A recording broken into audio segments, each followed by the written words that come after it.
Imagine waking up one day and your savings suddenly lost most of their value overnight.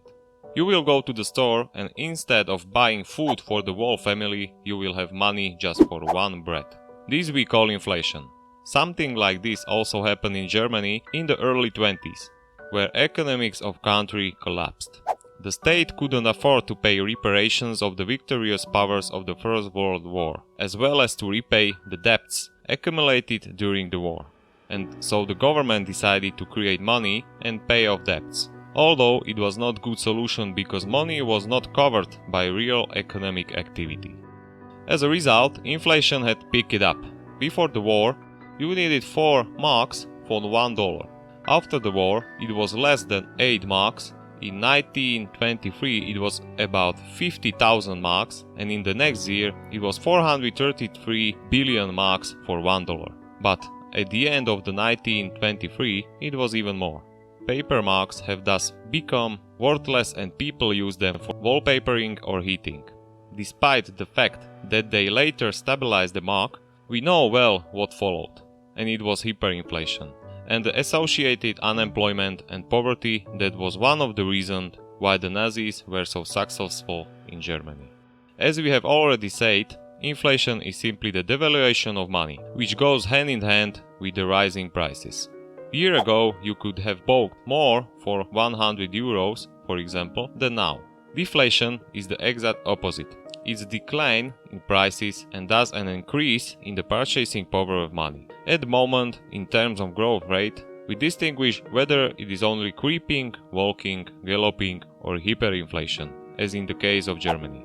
In Slovakia, for example, inflation was less than 2% in the second quarter this year. There arises probably the logical question that how we measure the inflation. There are basically 2 ways how to measure it. The first is the GDP price deflator, which is the most complex and measures the overall change in the price level in the economy. The second way is to measure through the consumer price index or producer price index. In Europe, and thus also in Slovakia, as the methodology is the same, inflation is measured through the Harmonized Index of Consumer Prices. What is it about? Simplified, people from statistical office determining the consumption pattern in each country. They create consumer baskets assigned in different weights, depending on what people buy in that country. While Hans from Austria eats more schnitzels, Peppa from Czech Republic eats more cabbage, and that must be taken into account in the consumer basket. However, don't imagine a consumer basket like a cart in Tesco. These baskets of goods can contain tens of thousands of products, and whether in housing, energy, furniture, clothing or anything else we spend money on. So why do we have inflation after all? Everyone would like prices to fall and your real income to rise, no? Inflation is a key indicator for the economy. This is the case, for example, for the European Central Bank monetary policy, which seeks to monitor and keep inflation just below 2%. Why? Because this is how the economics work, which means you have the motivation to spend money because prices could be higher tomorrow. When you're spending money, entrepreneurs produce and invest, and businesses and consumers borrow or lend money. And of course, the state has higher tax revenues that can more or less lead to investments. Conversely, if there was deflation, just as selected products, you would postpone consumption and wait for the time when prices will be lower.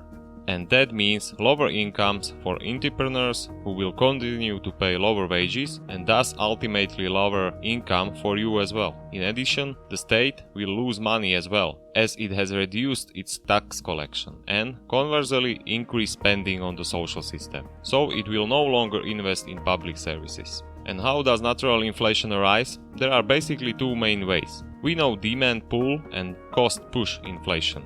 Demand pull inflation arises when the price rises as a result of rising incomes of the population who spend this money, and thus supply it does not have time to respond to increased demand, which raises prices. Conversely, cost push inflation arises on the supply side when the price of raw materials or energy increases or wage increase. And so when it increases the price of inputs, it also increases the price of final products. It's also important for you to mention that in the event of inflation, borrowers have advantage because their real debt is lowered by raising prices. today his value of borrowed amount is higher than 10 years later. That is why, for example, financial advisors often say that taking out a mortgage for 30 years where you have an interest rate of less than 1% pays off. Simply because you have inflation higher than this interest rate and you have an advantage over the bank. If you like my videos, please subscribe or donate me through Patreon.